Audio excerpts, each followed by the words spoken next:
Stock selection के lecture number 12 में आपका स्वागत है। इस वीडियो में हम बात करेंगे प्रमोटर होल्डिंग क्या होती है और प्रमोटर प्लेजिंग क्या होती है। तो चलिए जानते हैं इन दोनों के बारे में। प्रमोटर होल्डिंग से पहले हम ये समझ लेते हैं कि प्रमोटर होता कौन है। प्रमोटर वो पर्सन होता है जो एक कंपनी को स्टैब्लिश या फिर एक बिजनेस को रन करने के अंदर मेजर रोल प्ले करता है। मोस्ट ऑफ द केस के अंदर कंपनी के ओनर्स और डायरेक्टर को ही कंपनी के प्रमोटर के रूप में जाना जाता है। तो ये तो बात हो गई प्रमोटर की। अब चलिए जानते हैं कि प्रमोटर होल्डिंग का क्या मतलब होता है। प्रमोटर होल्डिंग का मतलब होता है कि एक कंपनी में उसके फाउंडर या फिर हम उसे ओनर्स भी बोल सकते हैं, उनकी कितनी परसेंट हिस्सेदारी है। एक प्रमोटर वो पर्सन होता है जिसके पास कंपनी की ओनरशिप राइट्स होती है और उसके पास कंपनी के मेजर डिसीजन लेने की वोटिंग पावर होती है। बट ऐसा जरूरी नहीं है कि हर एक कंपनी के पास प्रमोटर्स होना ही चाहिए। बहुत सारी ऐसी कंपनी है जिनके पास ऑफिशियल प्रमोटर नहीं होते हैं। उन्हीं में से पेटीएम एक ऐसी कंपनी है जिसका कोई भी प्रमोटर नहीं है। अकॉर्डिंग टू सेबी, अगर एक फाउंडर के पास कंपनी के 20% से ज्यादा ओनरशिप है तो उसे हम प्रमोटर के रूप में रिकॉग्नाइज कर सकते हैं। तो अब चलिए जानते हैं कि अगर किसी भी कंपनी के अंदर प्रमोटर्स होल्डिंग बढ़ रही है या फिर कम हो रही है तो इससे इन्वेस्टर्स पर क्या असर पड़ता है। अगर किसी भी कंपनी में प्रमोटर होल्डिंग परसेंट इंक्रीज हो रहा है तो इसे इन्वेस्टर्स के लिए अच्छा साइन माना जाता है, क्योंकि प्रमोटर्स यानी कि कंपनी के जो फाउंडर्स है उनको कंपनी का सबसे ज्यादा नॉलेज होता है। और अगर प्रमोटर्स कंपनी में ओनरशिप को इंक्रीज कर रहे हैं तो इसका मतलब है कि कंपनी के फ्यूचर ग्रोथ पर उन्हें काफी ज्यादा भरोसा है, जिससे इन्वेस्टर्स में भी भरोसा बढ़ता है, क्योंकि कंपनी के प्रमोटर ही जब कंपनी को लेकर कॉन्फिडेंट है तो इसका मतलब है कि कंपनी फ्यूचर में ग्रो करने वाली है। वहीं अगर प्रमोटर होल्डिंग डिक्रीज हो रही है तो इससे इन्वेस्टर्स पर नेगेटिव इम्पैक्ट पड़ता है। उन्हें लगता है कि कंपनी के प्रमोटर्स को कंपनी के ऊपर विश्वास नहीं है, इसीलिए वो अपनी प्रमोटर होल्डिंग को कम कर रहे हैं। इसके अलावा कंपनी के प्रमोटर्स को अपना 20% स्टेक कम से कम नेक्स्ट 18 मंथ तक होल्ड करके रखना पड़ता है। सेबी के इस रूल की वजह से ही प्रमोटर्स भी अपनी कंपनी को सक्सेसफुल बनाने के लिए अपना बेस्ट ट्राई करते हैं, क्योंकि अगर कंपनी अच्छा नहीं करेगी तो प्रमोटर्स को डेफिनेटली नुकसान होने वाला है, और वहीं अगर कंपनी अच्छा कर रही है तो प्रमोटर को भी अच्छा प्रॉफिट होने वाला है। तो यहाँ तक की वीडियो में हमने सीखा कि प्रमोटर्स कौन होते हैं और प्रमोटर होल्डिंग क्या होती है। अब चलिए जानते हैं कि प्रमोटर प्लेजिंग क्या होती है। अगर आपको स्टॉक मार्केट का थोड़ा बहुत आइडिया है एंड अगर आपको पता है कि अगर आप किसी लिस्टेड कंपनी के शेयर को होल्ड करते हो और अगर आपको इन फ्यूचर पैसों की जरूरत पड़े तो आप शेयर को प्लेज करके लोन ले सकते हो। इसी प्रकार कंपनी के प्रमोटर्स भी अपनी ही लिस्टेड कंपनी के शेयर को प्लेज करके लोन ले लेते हैं, जिसे हम प्रमोटर प्लेजिंग कहते हैं। अब बेसिकली इस अमाउंट का यूज कहाँ करते हैं प्रमोटर्स, तो वो कंपनी के एक्सपेंसेस को फंड करने के लिए इसका यूज करते हैं। लेकिन कई बार प्रमोटर्स अपने खुद के प्रॉफिट के लिए इस ऑप्शन का मिस यूज करते हैं, जो कि कंपनी और इन्वेस्टर्स दोनों के लिए फायदेमंद नहीं होता है। कंपनी के प्रमोटर्स प्लेजिंग कब करते हैं?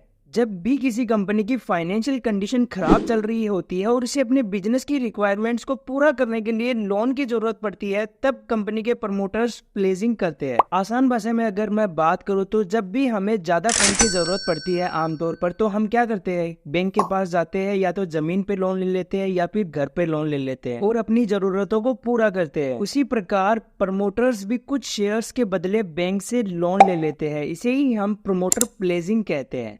इसका नुकसान ये है कि अगर कंपनी वो लोन पे नहीं कर पाई तो बैंक उन शेयर को ओन कर लेगा और उस शेयर्स को सेल करके वो अपने पैसे को रिकवर करेगा, जो कि इन्वेस्टर्स और कंपनी दोनों के लिए घातक है। इसलिए आपको किसी भी कंपनी में इन्वेस्ट करने से पहले ये सब चीजें देखना बहुत जरूरी हो जाती है। तो चलिए अब जान लेते हैं कि आप लाइव कैसे चेक कर सकते हो प्रमोटर होल्डिंग और प्रमोटर प्लेजिंग को। ये आप किसी भी स्क्रीनर के ऊपर देख सकते हो। मैं यहाँ पे टिकर टेप के ऊपर दिखा रहा हूँ आपको। तो यहाँ पर अपन सर्च करेंगे रिलायंस इंडस्ट्रीज। तो रिलायंस इंडस्ट्रीज आप जैसे सर्च करोगे तो यहाँ पर रिलायंस का स्टॉक आ गया है। अभी आप यहाँ पर होल्डिंग्स के ऊपर जाओगे तो यहाँ पर आप देख सकते हो शेयर होल्डिंग पैटर्न का ऑप्शन आ रहा होगा। तो यहाँ पर ईयर ऑन ईयर आप कंपेयर कर सकते हो कि प्रमोटर होल्डिंग कम हो रही है या बढ़ रही है। और जब आप थोड़ा ऊपर स्क्रॉल करोगे तो यहाँ पर प्रमोटर होल्डिंग्स ट्रेंड के ऑप्शन के अंदर यहाँ पर आप देख सकते हो प्रमोटर प्लेजिंग को इजीली। उम्मीद करता हूँ कि आपको प्रमोटर होल्डिंग और प्रमोटर प्लेजिंग समझ में आ गया होगा। अगर आपको वीडियो वैल्यूएबल एंड अच्छा लगे तो आप वीडियो को लाइक कर सकते हो और चैनल को सब्सक्राइब कर सकते हो, ताकि आपसे ऐसी वैल्यूएबल वीडियो मिस ना हो सके।